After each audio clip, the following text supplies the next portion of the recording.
জানি না। কোরআন আল্লাহ তাআলা উল্লেখ করেছেন আল্লাহর বাণী হিসেবে। কিভাবে এটা বাস্তবায়ন করব তা প্র্যাকটিক্যালি দেখেছেন আমাদের নবী মুহাম্মদ সাল্লাল্লাহু আলাইহি ওয়াসাল্লাম। অনেক আয়াত আছে যে আয়াতের অর্থটা আমরা আমাদের নিজেদের মতো অথবা ব্যাকরণ অনুযায়ী যদি করি অর্থ ভুল হবে। আমাদের নবী অর্থ করে দেখিয়েছেন। এজন্য যেখানে হাদিস স্পষ্ট ব্যাখ্যা করে দিবে আপনি সেইভাবেই ব্যাখ্যাটা করবেন, উল্টা করতে পারবেন না। করলে আপনি বিভ্রান্তির মধ্যে পড়বেন। আমি দুইটা উদ্ধৃতি দিচ্ছি আপনাকে। সহিহ বুখারী হাদিস নম্বর 1916।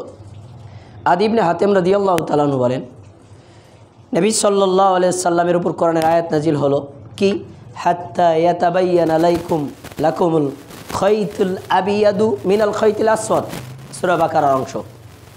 তোমরা ততক্ষণ পর্যন্ত সাহারি খাবা যতক্ষণ পর্যন্ত সাদা সুতা কালা সুতা পার্থক্য করা না যাবে। সবাই একটু আমাদের খেয়াল করে শুনবেন। ঠান্ডা লেগেছে, কলাটা ভেঙে গেছে, কিন্তু আপনি মনোযোগ দিয়ে শোনেন, গুরুত্বপূর্ণ তথ্য। তুমি ততক্ষণ পর্যন্ত সাহারি খাবা সাদা সুতা কালো সুতা পার্থক্য করা না যায়। আয়াত নাজিল হয়েছে।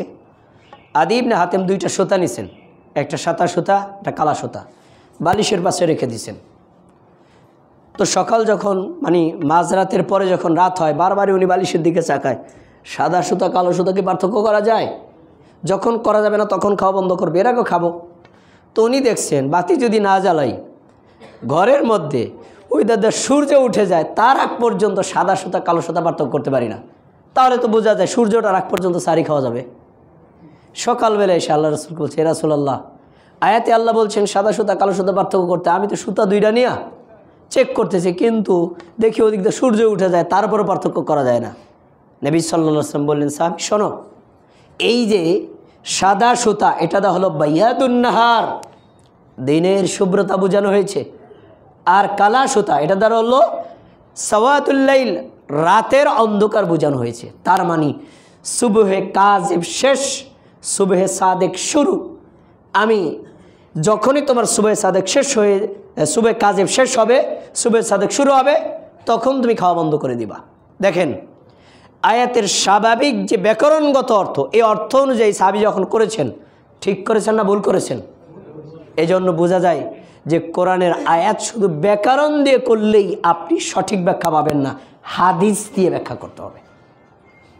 আরেকটি উদাহরণ, আল্লাহ তাআলা কোরআন মাজিদে বলেছেন, আল্লাযীনা আমানু ওয়া লাম ইয়ালবিসু ঈমানাহুম বিযুলমিন, যারা ঈমান এনেছে তাদের ঈমানকে জুলুম দ্বারা আচ্ছাদিত করে নাই, তারাই মুক্তি পাবে। ভালো করে শোনেন, যারা ঈমান এনেছে ঈমানকে জুলুম দ্বারা আচ্ছাদিত করে নাই, পাপ দ্বারা আচ্ছাদিত করে নাই, তারা মুক্তি পাবে। এই আয়াত যখন সাহাবীদেরকে নবী সাল্লাল্লাহু আলাইহি ওয়াসাল্লাম বলছেন, সাহাবীদের কাছে ফাশাক্কা যালিকা আলাইল মুসলিমিনা, মুসলমানদের কাছে এটা কঠিন হলেও আল্লাহ কি বলছে, পাপ না করলে ঈমান ঠিক থাকবে, তাহলে জান্নাতে যাওয়া যাবে। তা পাপ ছাড়া মানুষকে সাহাবীরা বলছে আইয়ুনা ইউতিকু ইয়াজুলিমু নাফসা, আল্লাহ রাসূল কে বলছেন? তাহলে আমাদের মধ্যে এমন কোনো মানুষ নেই পাপ করিনি, আমরা ছোট বড় কিছু পাপ তো করেছি, তাহলে কেউ তো মুক্তি পাবো না। নবী সাল্লাল্লাহু আলাইহি ওয়াসাল্লাম বললেন, সাহাবীরা শোনো, এই জুলুম দ্বারা উদ্দেশ্য সাধারণ পাপ না, এই জুলুম দ্বারা উদ্দেশ্য হচ্ছে যালিকা শিরক, এই জুলুম দ্বারা উদ্দেশ্য হচ্ছে শিরক। প্রমাণ কি? তোমাদেরকে কোরআনের একটা আয়াত শোনায় দিই, সূরা লোকমান পড়ো, দেখো কি বলছেন আল্লাহ তাআলা, ইন্না শিরকা লাযুলমুন আযীম, নিশ্চয়ই শিরকটা হচ্ছে সবচেয়ে বড় জুলুম। এখানে নবী সাল্লাল্লাহু আলাইহি ওয়াসাল্লাম আল্লাহ তাআলা নিজেই কিন্তু ব্যাখ্যা করে দিচ্ছেন, তাহলে শিরক দ্বারা আল্লাহ কি উদ্দেশ্য করেছেন? জুলুম। জুলুম দ্বারা কি উদ্দেশ্য করেছেন? শিরক। নবী সাল্লাল্লাহু আলাইহি ওয়াসাল্লাম এক আয়াত আর এক আয়াত পাশাপাশি বসিয়ে ব্যাখ্যা করে দিচ্ছেন, দেখো আল্লাহর এক আয়াতে যেখানে জুলুম বলা হয়েছে, অপর আয়াতে জুলুম দ্বারা শিরক উদ্দেশ্য করা হয়েছে। অতএব তোমরা যদি কেউ শিরক না করো, শিরকবিহীনভাবে মারা যাও, তাহলে তোমাদের জন্য জান্নাতের ফয়সালা করা হবে। এই হাদিস আমাদেরকে কি বোঝায়? কোরআনের আয়াত ব্যাখ্যা করতে হবে কি দিয়ে? হাদিস দিয়ে। কিন্তু আমাদের সমাজে এক শ্রেণীর মানুষ আছে, তারা বলে হাদিসের কোনো দরকার নেই, শুধু কোরআন দিয়ে আমল করবো। আল্লাহ তাআলা নবীকে পাঠাইছেন কোরআন জন্য, কোরআন অবতীর্ণ শেষ, নবী মারা গেছেন, আর কোনো কিছু দরকার নাই, কোরআন দিয়ে জীবন গঠন করব। এটা মারাত্মক ভুল থিওরি, এগুলো থেকে বেরিয়ে আসতে হবে। প্রিয় ভাই, সংক্ষেপ করে দিচ্ছি। এবার আসুন তাফসীর সম্পর্কে জানা। কোরআনের আয়াত আমরা পড়া শিখব, অনুবাদ শিখব, পাশাপাশি তাফসীর জানতে হবে। কেন? কোরআন বিষয়ভিত্তিক কোনো কিতাব না, আল্লাহ তার মতো করে বলেছেন। তো যখন বিষয়কে আপনি একত্রিত করবেন তখন দেখবেন একটা আয়াত এক জায়গায় সংক্ষিপ্ত আর এক জায়গায় বিস্তারিত। কি করতে হবে? ছোট আয়াতকে ব্যাখ্যা করতে হবে বড় আয়াত দিয়ে, আল্লাহর আয়াত দিয়ে আয়াতের তাফসীর, এটাকে বলা হয় তাফসীরুল কোরআন বিল কোরআন। আরেকটা হচ্ছে কোরআনের আয়াতকে হাদিস দিয়ে তাফসীর, একটু আগে যে আপনাকে বললাম হাদিস দিয়ে তাফসীর। আরেকটা হচ্ছে কোরআনের আয়াতকে সাহাবী তাবিদের বক্তব্য দিয়ে তাফসীর। খুব মনোযোগ দিয়ে শোনেন, তাফসীর দুই প্রকার, তাফসীরু বির রিওয়ায়াত, তাফসীরু বির রায়। রিওয়ায়াত মানে কোরআনের আয়াতকে আয়াত দিয়ে তাফসীর, কোরআনের আয়াতকে হাদিস দিয়ে তাফসীর, কোরআনের আয়াতকে সাহাবী তাবিদের বক্তব্য দিয়ে তাফসীর, এটাকে বলা হয় তাফসীরু বির রিওয়ায়াত। আরেকটা হচ্ছে তাফসীরু বির রায়, ভাষার চাহিদার আলোকে, যুগের চাহিদার আলোকে, বুদ্ধিভিত্তিক চিন্তার আলোকে তাফসীর, এটাকে বলা হয় তাফসীরু বির রায়। তো তাফসীরু বির রিওয়ায়াতটা হলো অধিক বিশুদ্ধ, আর তাফসীরু বির রায় ততটুকু গ্রহণযোগ্য যতটুকু রিওয়ায়াতের সাথে মিলবে। রিওয়ায়াতের সাথে সাংঘর্ষিক হলে এই তাফসীর বাতিল। এখন তাফসীরে বির রিওয়ায়াতের একটা রেফারেন্স আপনাদেরকে বলছি, তাফসীরে ইবনে কাসির, নাম শুনেছেন না আপনারা? এটার মূল নাম হচ্ছে তাফসীরুল কোরআনিল আযীম।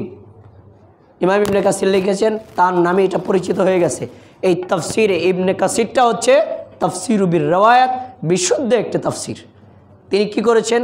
কোরআনের আয়াতকে আয়াত দিয়ে তাফসীর করেছেন, কোরআনের আয়াতকে নবীর হাদিস দিয়ে তাফসীর করেছেন, কোরআনের আয়াতকে সাহাবীদের বক্তব্য দিয়ে তাফসীর করেছেন। এজন্য এটি একটি বিশুদ্ধ তাফসীর, আপনারা এটা অধ্যয়ন করতে পারেন। তাহলে বোঝা যাচ্ছে আমাদেরকে বিশুদ্ধ তাফসীর অধ্যয়ন করতে হবে। এবার ৭ নম্বর, সহি আর ভুল তাফসীরের পার্থক্য জানতে হবে। যেমন আল্লাহ তাআলা বলছেন যে ওয়াজা রাব্বুকা ওয়াল মালাকু সাফফান সাফফা, কিয়ামতের দিন ফেরেশতারা সারিবদ্ধভাবে দাঁড়িয়ে থাকবে, তোমার রব তখন আসবেন। খুব খেয়াল করে শোনেন, তোমার রব তখন আসবেন। কোরআনের আয়াতের অনুবাদ এটাই। আচ্ছা, এখন এই আয়াতের তাফসীর কারক একজন মুফাসসির, আমি তাফসীরটার নাম বলছি না, একজন মুফাসসির বলছেন আল্লাহ তাআলার আসার কোনো প্রশ্নই ওঠে না। তার মানে কি? তিনি আল্লাহর আগমনকে পুরো ডিনাই করলেন। যেখানে অনুবাদ বলছে আল্লাহ আসবেন আর সে বলছে আল্লাহর আসার কোনো প্রশ্নই ওঠে না, তার মানে ওনার তাফসীরটা সরাসরি আয়াতের বিরোধী। এজন্য আপনাকে ওই তাফসীর অধ্যয়ন করতে হবে যেটি সহি বিশুদ্ধ তাফসীর, আর যেটা ভুল তাফসীর তা অধ্যয়ন করা যাবে না এবং এটার উপর আমলও করা যাবে না। ৮ নম্বর, কোরআনের আয়াত এবং কোরআনের শিক্ষা, কোরআনের অনুবাদ, কোরআনের তাফসীর সবগুলোকে সালফে সালেহিনের মানহাজ অনুযায়ী বুঝতে হবে। আপনি নিজের মেধা দিয়ে, নিজের যুক্তি দিয়ে, সমাজের চাহিদা দিয়ে, এলাকার নীতি দিয়ে কখনো বুঝতে পারবেন না, বুঝলেই আপনি ভুল করবেন। সালফে সালেহিন কারা? সালফে সালেহিনের প্রথম কাতার হচ্ছেন সাহাবীগণ, দ্বিতীয় কাতার হচ্ছেন তাবিঈগণ, তৃতীয় কাতার হচ্ছেন তাবিঈগণ। তারা কোরআনের আয়াতকে যেভাবে তাফসীর করেছেন, যেভাবে বুঝেছেন, আপনাকে আমাকে ঠিক ওইভাবে বুঝতে হবে। তাদের চাইতে এক লাইন বেশি কখনো বোঝা যাবে না, তাহলে আপনি বিভ্রান্তির মধ্যে পড়বেন। এই জন্য সহি তাফসীর এবং ভুল তাফসীরের মধ্যে পার্থক্য আমাদেরকে জানতে হবে। সবশেষ ৯ নম্বর, কোরআন পড়ার ক্ষেত্রে, কোরআন বোঝার ক্ষেত্রে, কোরআন আমল করার ক্ষেত্রে সাহাবীদের, তাবিঈদের, তাবিদের রীতিনীতি আমাদের ফলো করাটা যতটা জরুরি তার চাইতে অধিক জরুরি